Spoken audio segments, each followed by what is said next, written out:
Delhi liquor scam లో కవిత మధ్యంతర బెయిల్పై రావ్స్ అవెన్యూ కోర్టులో వాదనలు ముగిశాయి. న్యాయమూర్తి తీర్పును సోమవారానికి వాయిదా వేశారు. ఈ క్రమంలో న్యాయస్థానంలో ఇరు పక్షాల మధ్య హోరాహోరీ వాదనలు జరిగాయి. కవితకు బెయిల్ ఇస్తే సాక్ష్యాలను ప్రభావితం చేస్తారని, ఆమెకు బెయిల్ ఇవ్వొద్దని ఈడీ వాదించింది. కుమారుడికి పరీక్షలు ఉన్నాయని బెయిల్ అడగడం మానవతా కోణం కిందకు రాదని, కవిత కుమారుని చూసుకునేందుకు కుటుంబంలో చాలా మంది ఉన్నారని కోర్టుకు తెలిపింది. తన కుమారుని చూసేందుకు కవితకు కోర్టు ఇప్పటికే అవకాశం కల్పించిందని గుర్తు చేసింది.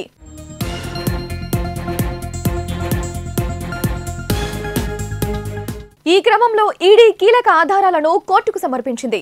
లిక్కర్ స్కామ్ కేసులో అప్రూవర్ గా మారిన వ్యక్తిని కవిత బెదిరించారని, తనకు వ్యతిరేకంగా సాక్ష్యం చెప్పొద్దని వార్నింగ్ ఇచ్చారని ఈడీ కోర్టుకు తెలిపింది.